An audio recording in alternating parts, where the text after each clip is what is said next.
Tercera tradición. El único requisito para ser miembro de Alcohólicos Anónimos es querer dejar de beber. Esta tradición está llena de significado. La Sociedad de Alcohólicos Anónimos le dice a todo verdadero bebedor: usted es miembro de AA si así lo decide. Puede declararse uno de los nuestros, nadie se lo impedirá. No importa quién sea, ni cuánto haya descendido, ni cuán graves sean sus complicaciones sentimentales, aún sus crímenes. No podríamos impedirle ser un alcohólico anónimo. No deseamos tenerlo fuera de nuestra sociedad. No tenemos miedo de que pueda hacernos el menor daño, por torcido o violento que sea usted. Solo queremos estar seguros de que tenga la misma oportunidad que nosotros tuvimos para lograr la sobriedad. De modo que usted es un alcohólico anónimo desde el momento en que declare que lo es. Para el establecimiento de este principio de calidad de miembro, fueron necesarios varios años de terrible experiencia. En un principio, nada nos parecía tan frágil, tan fácil de romper, como un grupo de alcohólicos anónimos. Casi a ninguno de los alcohólicos les hacían caso. La mayoría de los que se unieron a AA parecían vacilantes velas en medio de la borrasca. Repetidas veces se apagaron aquellas dudosas llamas para no volverse a encender. Nuestro silencio y constante pensamiento era: ¿a quién de nosotros le tocará ser el próximo? Uno de los primeros miembros nos permite dar un vistazo a lo que fueron aquellos tiempos.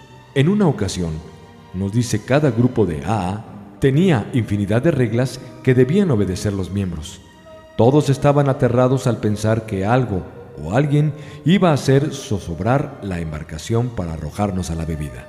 La oficina de nuestra fundación pidió a los grupos que enviaran sus listas de reglas protectoras. La lista total resultó larguísima.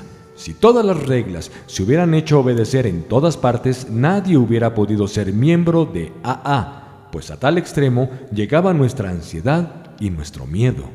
Resolvimos no admitir en Alcohólicos Anónimos, continúa el antiguo miembro, sino a una clase hipotética de individuos a quienes llamamos alcohólicos puros. Solamente nos importaba el hecho de que bebieran y las consecuencias naturales derivadas de ello, porque pensamos no tendrían mayores complicaciones.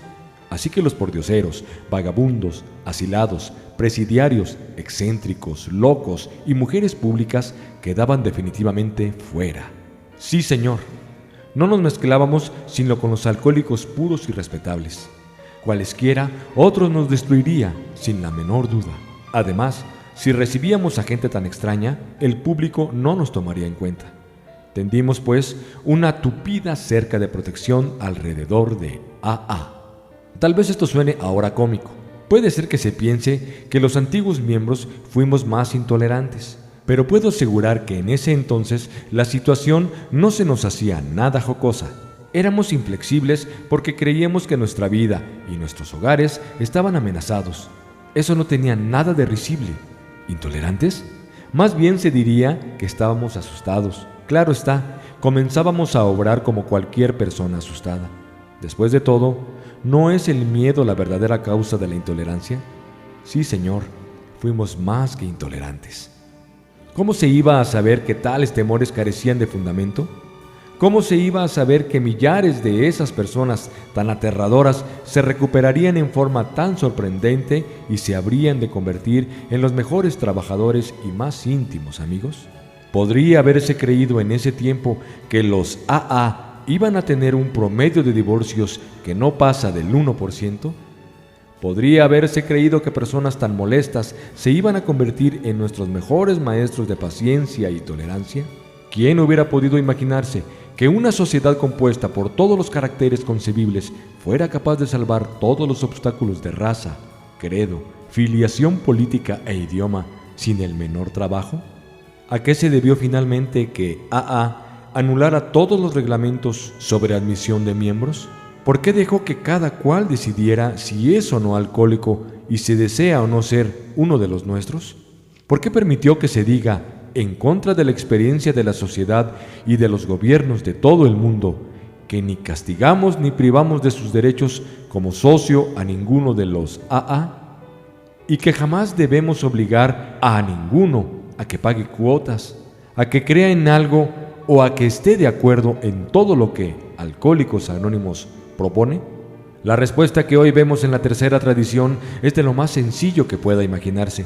Finalmente, la experiencia nos enseñó que privarle a un alcohólico de su total oportunidad equivaldría casi siempre a pronunciarle su sentencia de muerte y, a menudo, condenarlo a inacabable sufrimiento. ¿Quién se atreve a ser juez, jurado y verdugo de su propio hermano enfermo? A medida que los grupos observaron esas posibilidades, fueron abandonando todas las reglas que tenían para aceptar a los miembros.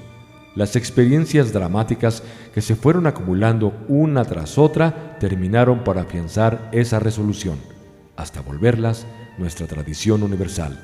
He aquí 2 ejemplos. Corría el año 2 del calendario de Alcohólicos Anónimos. En ese entonces existían apenas 2 grupos de alcohólicos, sin nombre, que luchaban por sostener honradamente su cometido. En uno de aquellos grupos apareció un recién llegado, llamó a la puerta y pidió que lo dejaran ingresar. Habló francamente con el más antiguo miembro del grupo. Pronto demostró que el suyo era un caso desesperado y que solo ansiaba curarse. Pero preguntó: ¿me dejarán ustedes formar parte de su grupo, siendo que soy también víctima de un vicio todavía más despreciable que el del alcoholismo? Puede ser que ustedes no me admitan en su grupo, ¿no es así? Se presentó el dilema. ¿Qué debería hacer el grupo? El miembro más antiguo llamó a otros 2 y en secreto les informó sobre tan difícil situación. ¿Qué partido tomamos?, les dijo. Si le dejamos ir, no tardará en perecer. Si lo admitimos, solo Dios sabe la multitud de disgustos que podrá causarnos. ¿Qué debemos contestar? ¿Sí o no? Al principio los antiguos solo repararon en las objeciones. Tenemos que ver, dijeron, únicamente con los alcohólicos. ¿No será mejor que sacrifiquemos a este individuo por el bien de los demás? En esa forma continuó la discusión mientras la suerte del recién llegado colgaba de un hilo. Entonces uno de los 3 miembros habló en otro tono. ¿A qué le tememos? A fin de cuentas, ¿a nuestra reputación? ¿Tememos mucho al público y lo que pueda decir de nosotros, más que a los disgustos que este alcohólico extraño pueda traernos? Mientras hablábamos, 5 palabras se me vinieron repetidas veces a la mente. ¿Qué hubiera hecho el Todopoderoso? Ahí terminó la discusión. ¿Qué más hubiera podido decirse? Regocijado el recién llegado, se dedicó con entusiasmo a desempeñar tareas del 12º paso. Sin cansarse nunca, llevó el mensaje de AA a veintenas de personas, puesto que ese grupo fue de los que primero se fundaron. Esas veintenas de personas se multiplicaron en millares. Nunca molestó a nadie a causa de su otra dificultad. Los AA habían dado su primer paso hacia la formación de la tercera tradición. Poco tiempo después de haberse presentado ese individuo doblemente estigmatizado, pidió admisión en otro grupo un vendedor a quien llamaremos Ed. Era un hombre de gran dinamismo, atrevido como el que más, y a quien a cada minuto se le ocurría alguna nueva fórmula para mejorar a los alcohólicos anónimos. Presentaba cada idea a sus compañeros con el mismo entusiasmo con que distribuía pomada para lustrar automóviles, pero tenía una idea que no era tan fácil de vender: el ateísmo. Su principal obsesión era que los AA prosperarían más sin tantas necesidades sobre Dios. Intimidaba a todos los miembros y estos esperaban que muy pronto habría de emborracharse, pues en ese tiempo los alcohólicos anónimos se cargaban al lado de la piedad. Tiene que sufrir un fuerte castigo una persona que blasfema de esa manera, se pensaba, pero veían con sorpresa que Ed no tomaba una gota de licor. Finalmente, llegó la hora en que Ed hablaría en una de las reuniones. Todos temblábamos porque sabíamos la que nos esperaba. Comenzó por elogiar nuestro compañerismo. Contó cómo su familia se había vuelto a unir. Ensalzó la virtud de la honradez y recordó el placer de las tareas del 12º paso. Y luego soltó una andanada. Pero no puedo aguantar más esas necesidades acerca de Dios. Son solo simplezas para los débiles. Este grupo no las necesita. No las seguiré aguantando. ¡Al diablo con ellas! Una oleada de resentimiento cundió por el auditorio y movió a todos los miembros a tomar una resolución. Tenemos que deshacernos de él. Los miembros más antiguos lo llamaron aparte y le dijeron con firmeza: aquí no se puede hablar de ese modo, o se deja de esas cosas o se larga. Muy sarcásticamente, Ed les respondió: no me vengan con esas. Estiró el brazo y tomó del estante un manojo de papeles. Encima de ellos estaba el prólogo del libro Alcohólicos Anónimos, que en ese entonces se preparaba para su publicación. Luego leyó en voz alta: el único requisito para ser miembro de Alcohólicos Anónimos es querer dejar de beber. Implacablemente continuó: cuando ustedes escribieron esa frase, estaban o no de acuerdo con ella. Desalentados, los antiguos miembros se miraron unos a otros porque comprendieron que Ed tenía toda la razón. Ed siguió siendo miembro de Alcohólicos Anónimos mes tras mes. Mientras más tiempo pasaba sin tomar licor, con mayor vehemencia se expresaba contra Dios. Los del grupo ya estaban tan desesperados que hasta dejaron la caridad de un lado. Cuando se decían unos a otros: ¿volverá a emborracharse este hombre? Algún tiempo después, Ed se empleó como vendedor y se ausentó de la ciudad. Al cabo de unos días, tuvimos noticias de él. Envió un telegrama pidiendo dinero, y todos los miembros sabían muy bien lo que eso quería decir. Luego comenzó a llamar por teléfono. En aquellos tiempos, los AA íbamos a cualquier parte cuando se trataba de tareas del 12º paso, sin tener en cuenta lo poco prometedor que pareciera el caso. Pero aquella vez nadie se movió. Dejémoslo, que se las entienda él solo y aprenda la lección. Al cabo de 2 semanas, Ed llegó una noche a casa de uno de los miembros y, sin que nadie lo notara, se acostó.